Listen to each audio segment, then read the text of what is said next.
Hey everyone, welcome to my channel. We are back in the old guy's shed working on our 1978 Suzuki GS550.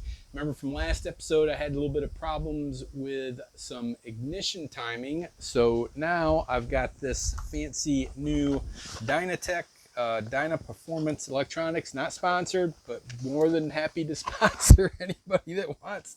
Anyways, got this late last week and got the destructions here. Took a quick look at them. They look pretty simple from my point of view. We have an installation procedure. So it says remove the points cover. Got that done. Remove the bolt and hex washer holding the spark advanced assembly to the engine. That one might be tough. We'll have to figure that one out. And then you remove the three screws holding the points plate to the engine, disconnect the black and white point wires where they plug into the wire harness, and remove the entire point plate assembly. Remove the spark advanced assembly from the engine. Well, that sounds like fun. So let me go ahead and get set up. We'll see if we can walk through this together and see what kind of trouble we get into.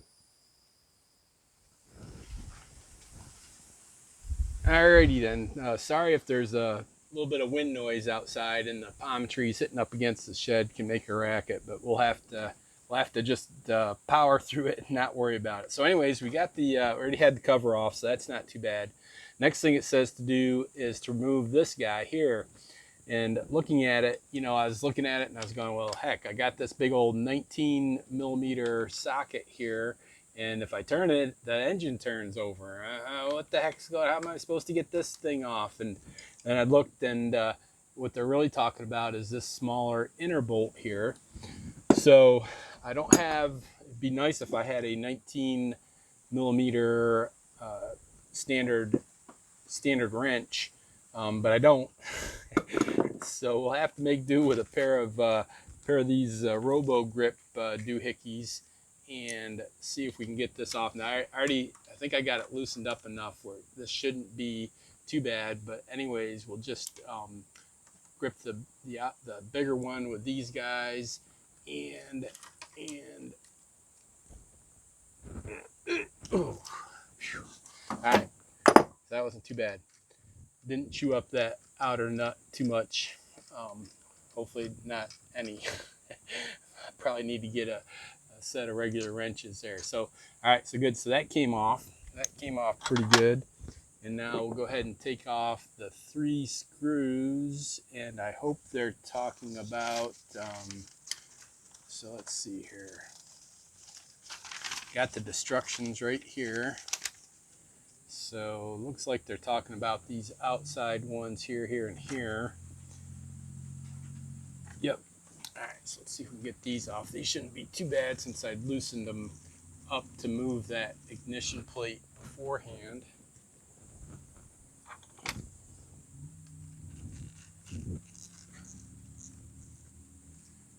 The other reason I'm recording this, I'm hoping, is so when I try to put it back together, I've got a video record of how it happened. Also, I did look up, and I believe, and I really hope that there's 2 different types of timing setup here, and the ones with these vertical condensers are the Kokusan, and that's the other one is the Nippon, and those are horizontal condensers, where the Kokusan are vertical condensers. At least I'm hoping that's the way. All right, so we got all 3 of these guys out. So this is supposed to just slip. Oops, there's stuff falling down under here. Don't like that. Don't like that at all. All right, so we had a plate that was sitting just like this. So put that aside. And then this is the advanced, this is the timing gear advance, I believe. And it looks like it's a spring-loaded doohickey. So let's get that out of there. It's got some, that's going to need some cleanup. I hope you can see that. I guess there's some grease on it. So I'll put that aside, and then it says to remove these guys. So how do we do that? Oh, there's real little bitty screws in there. Nice. All right, let me see if I can the black and the white. There's a clamp there too.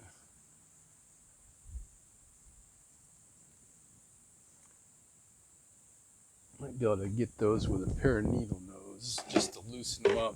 Looks like they'll slide out if I loosen them up here.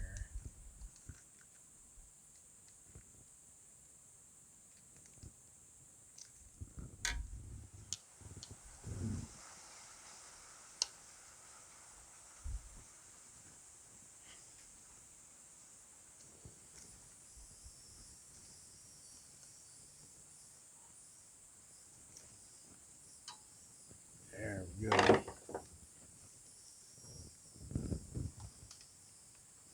Probably can't even see this. Sorry about that. All right, so we got that one off.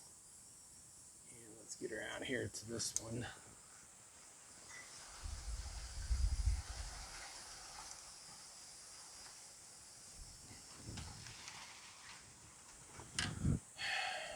Bother. I don't know if I've got small enough ones for that or not.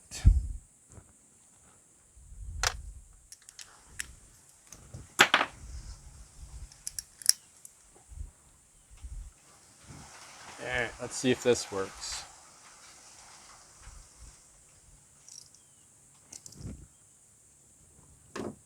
That's what I thought was happening. Grief.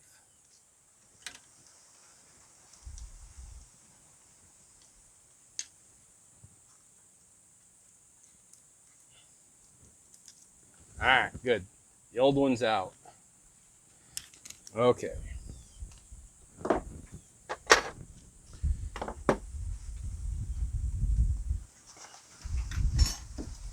Alright, so the instructions say next here.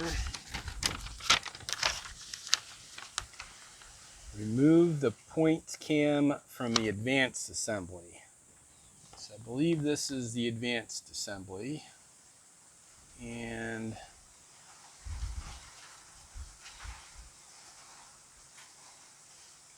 remove the point cam from the advanced assembly.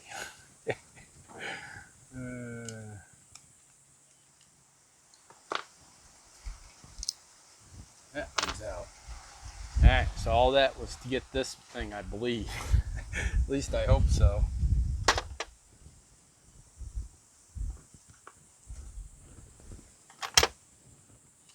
Alright, coat the advanced assembly shaft with oil while holding it with the 1/4 side pointing up.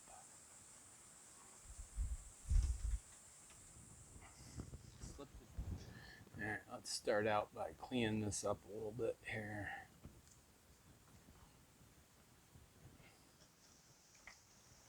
Alright, so this is the new doohickey here. Looks like a lot of fun. Expect it comes out like this. And then we've got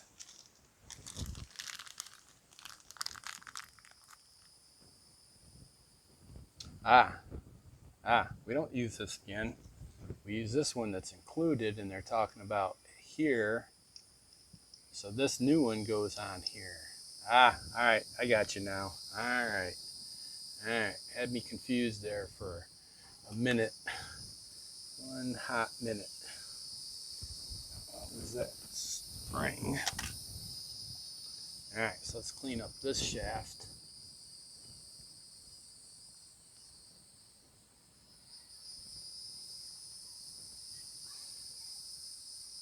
All right, I'm gonna go ahead and pause here. I'm gonna clean up this this plate a little bit.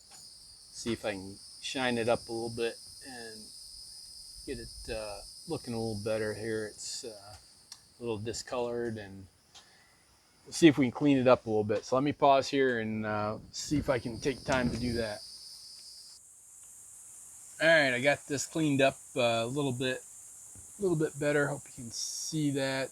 And I had to put, and it turns out you have to put the these should have stayed on there. The arms for the advance spring-loaded ones, they weren't that hard to get back on. Pretty easy, in fact. And then I did check to make sure that I understood um, how I should have gotten them off in the first place. Is just I should have got the shaft off by opening up the arms here and working this out, and it does come out. So anyways, then now we got this one here that should go on in its place. The first I got to put a little bit of grease on this shaft and then follow the instructions for putting this together. So let me get that some grease. I just got some synthetic grease here. It says oil, but we'll just use some grease here. It's pretty thin. Anyways, let me just get that on there. And it says to put this on with 1 and 4. So the 1 and 4 marks are up here, and then it says to do it so that the magnet on this shaft, on this collar here, is on the left. And I don't know if you can see it, but there's a little indentation on the left on the bottom right here that shows where the magnet is. So we'll put that on the left on here, and that's the wrong way. We'll put the narrow end has to go in first. And yep, so I still got the magnet on the left, and then we'll go ahead and work that into the arms here just by spreading these out a little bit and working it in. Then there's those slots, and they line up with the little cutouts in the collar there.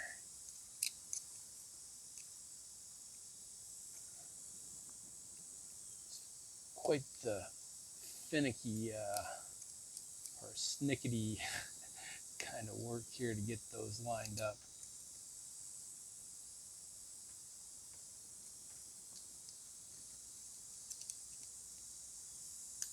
There we go.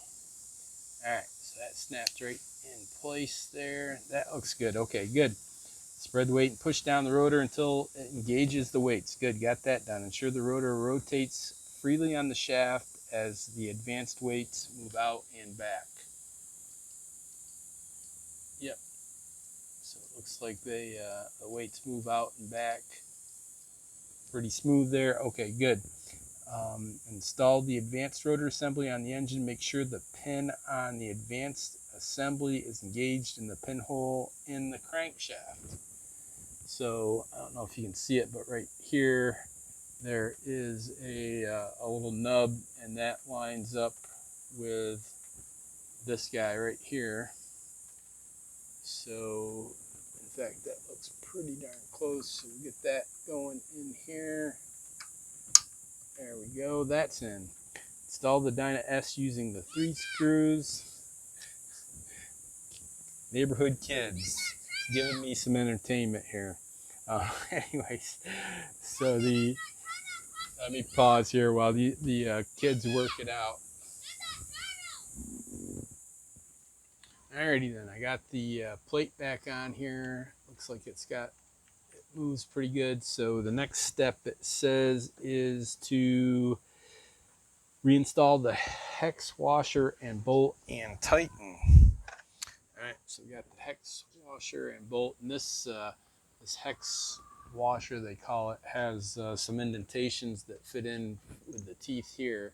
So this should go right in here, and we should be able to get this all in here. If I can find my stuff. All right, so we got this. We got the Robo grips.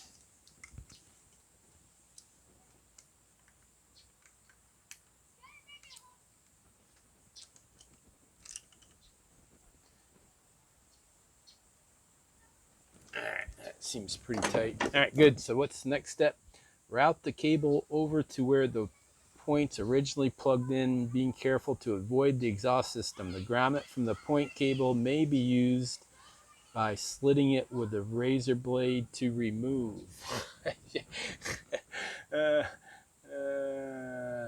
right, so there's a grommet underneath here. I might be able to get that off. It's not in that great a shape, but we might be able to reuse it. That's one thing I did notice.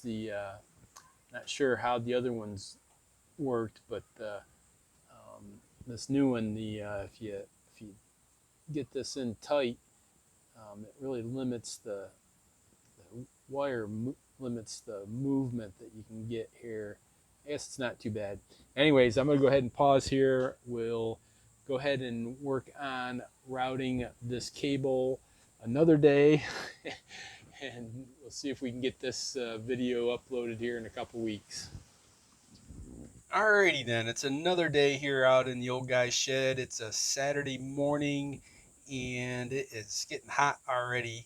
Not sure how long I'm going to work on this today.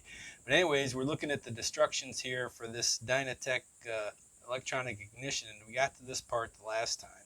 So I already looked at a couple things here. And if you notice, these instructions are saying there should be a orange and white coming from each coil to common junction in the wire harness. And then they're switched 12 volts to the coil using the splice connector provided. This thing here, then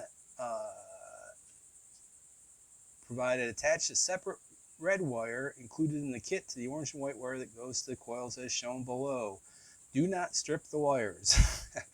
All right, I got you guys. So coming up here, so here's the cable. I haven't replaced it yet, but it actually doesn't look too bad. It seems like it is just kind of run along in line there, and then it comes up to these two, the white and the black here, and they plugged into these connectors here. Now, if I come and look where the coils are connected, I've got this harness. This is going to be kind of difficult to show, but this harness here has actually got two orange and white wires going into it. And I was like, well, heck, where are those two spliced together into one? And if I look at the wiring harness that I got from eBay for cheap, if I look, here's the black and the white wires that come out for the coils, and then sure enough, on this one, this cheap one I got from eBay, it has this dual connector here, the splice, where the two orange wires would come out, one to each coil. So I don't have that. Where'd it go? It's not here. I got two wires that come into that main harness. Now let me get down here.